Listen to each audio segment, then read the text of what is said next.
Hey guys, I am actually attempting this recording at work, so I've had to go around my whole office and tell everybody not to call me or come in my door. I'd have to start all over. But anyway, guys, this is Learning Plan 2. I want to say you guys have done a great job in Learning Plan 1. Like I said, told you last LP, there's a lot of assignments in this class, so it's really important for time management.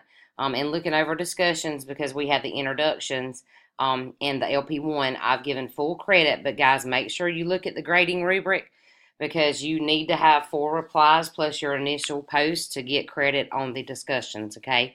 There's an attendance requirement, so you can't have all your replies on the same day, okay? So keep that in mind.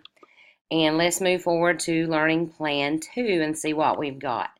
Okay, so during the next 2 weeks, you're going to review the general nature of business, of course, with leadership theory and practice and examples from industries.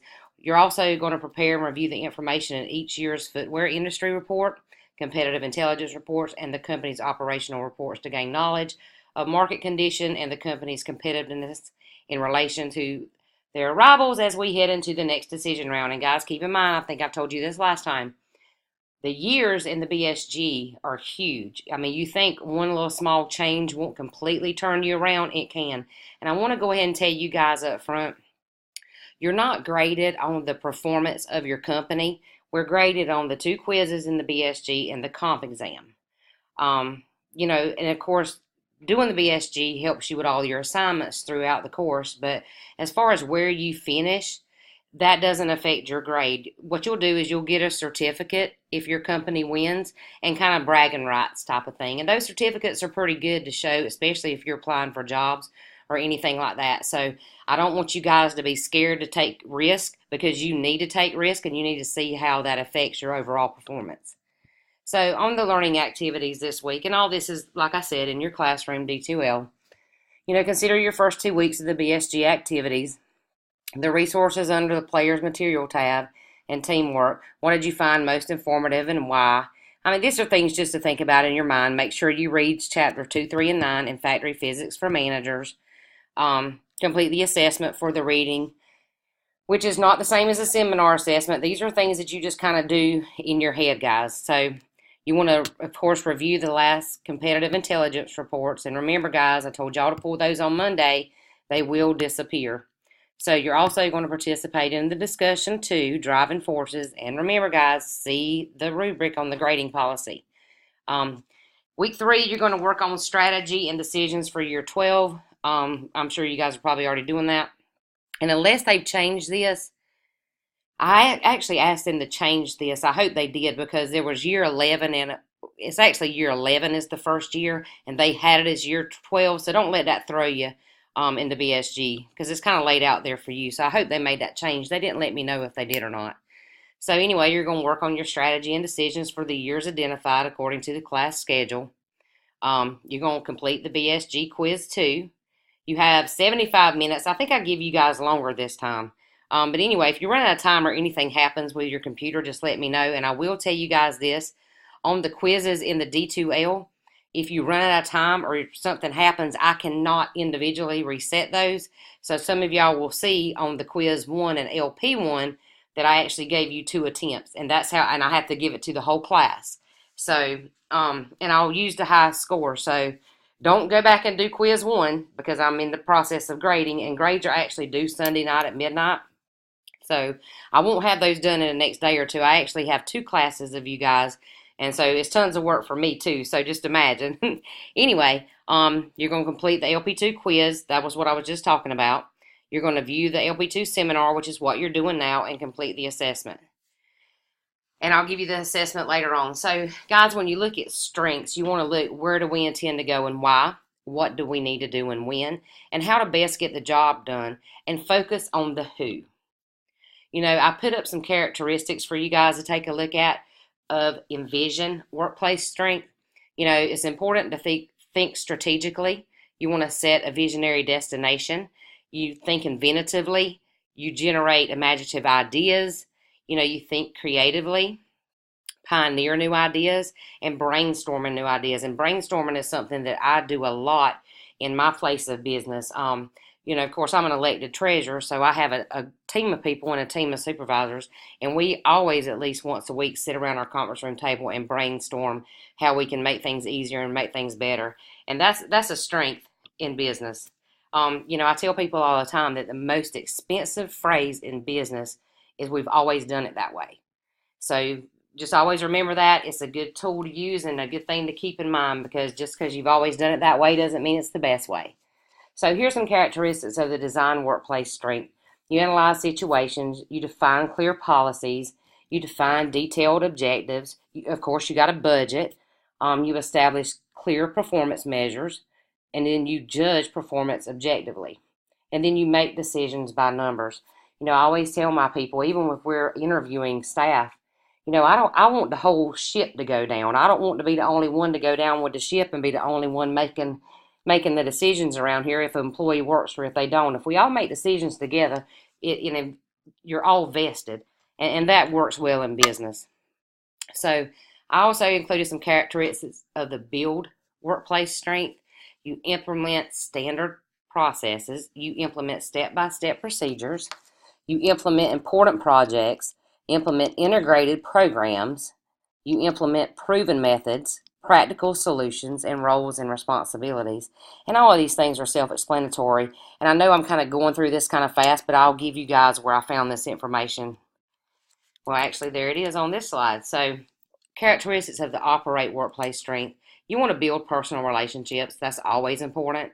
You want to work in teams, teamwork. I tell people all the time when I do TV interviews or radio interviews that I am only as good as the team that is with me. I don't ever say behind me, I say with me. You want to coach others, you want to support others.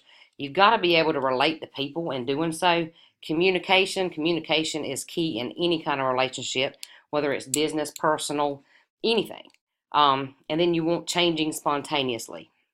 So I retrieved this, as you can see, the website below, Forbes.com. Forbes is really a great source of information, guys. Like if you're Googling anything and you see an article from Forbes, you can pretty much guarantee it's on point.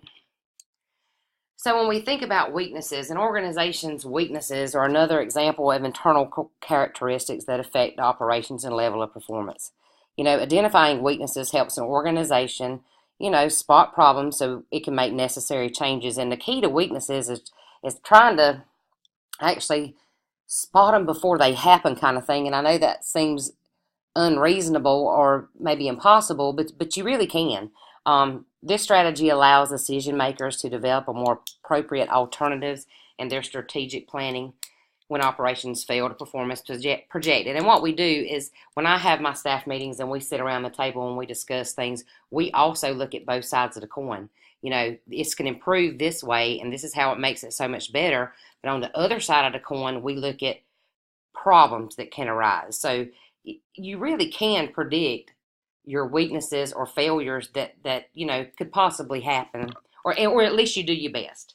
So weaknesses, of course, include poor leadership, low employee morale, weak financials, low cash flow, outdated technology, and inefficient organizational functions or processes. And see, these things can be actually predicted when you sit at a table and you discuss them. One example of converting a weakness into a strength might be how an organization that lacks adequate financial resources works to control costs in order to develop a more competitive advantage. So, and this came from Small Business. You can see that website down below, and that's a pretty good resource too. A lot of my material comes from that as well. And keep in mind, guys, I'm noticing some writings with my students, Investopedia and stuff, Wikipedia, that kind of thing.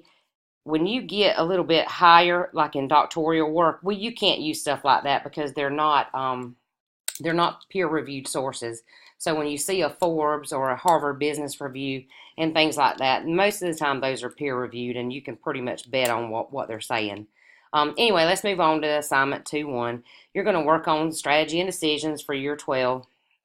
Of course, you guys know to meet outside the classroom and discussion. So you're going to write a 1,000+ word paper. Make sure you include 2 scholarly sources, guys.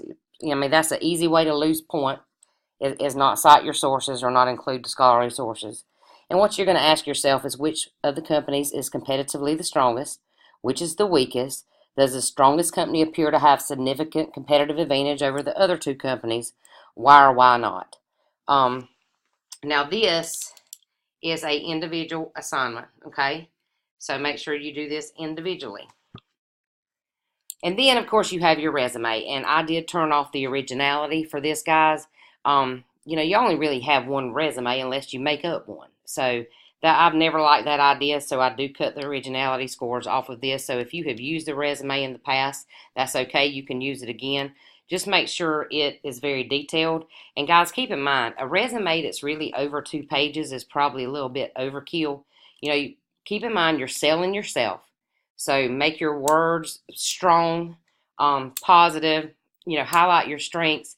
Try to do it in 2 pages or less, because I can tell you, even me, if I get a 6-page resume in here, the odds of me reading the whole thing are absolutely slim to none. And I put a copy of mine in here. I think it's updated. No, it's not updated, but this is kind of what mine looks like. You can see I've done a quick little summary, and you always want to have a quick little summary. You don't have to do it exactly like mine, but just make sure you include these key points. You want a summary, you want to highlight your qualifications, and some people just do the objective and do the qualifications and the summary kind of all in one, so it makes it a little longer, and that's fine too. And of course, you want to put your experience, and guys, remember to put your latest first. Just like I'm still at NAU teaching, and I'm also I'm actually the treasurer now. So, I mean, that's what I'm doing, and then you do it like that. You put your newest first, and then you can see, on down. And then I put other relevant experience, which, I taught at another school. That was actually in classroom. And then, of course, put your education and training.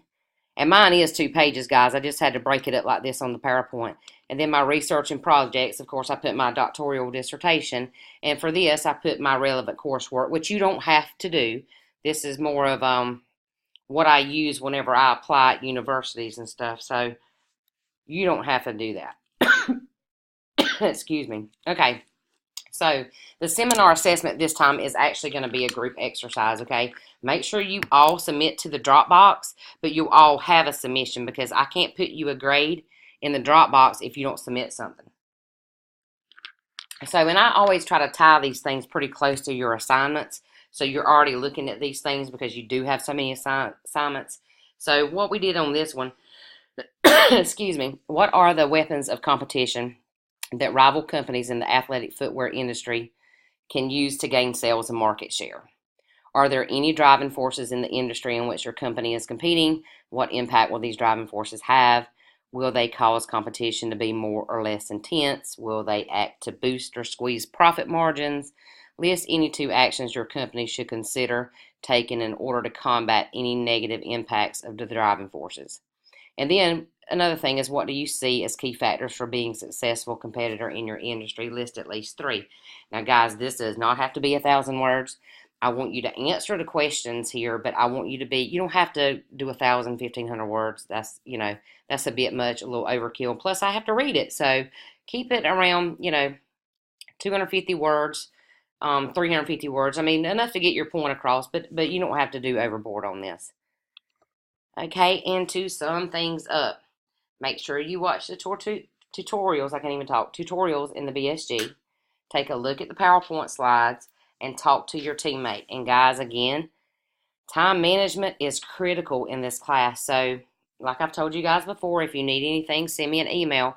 I cannot fix technical issues, just so you know. A lot of these things are placed in the classroom, so I can't even see sometimes what you guys see. So be patient. Don't forget, if you haven't already, send me an email for your assignment 4-2. And if you need anything, talk to you later. Keep up the good work, guys.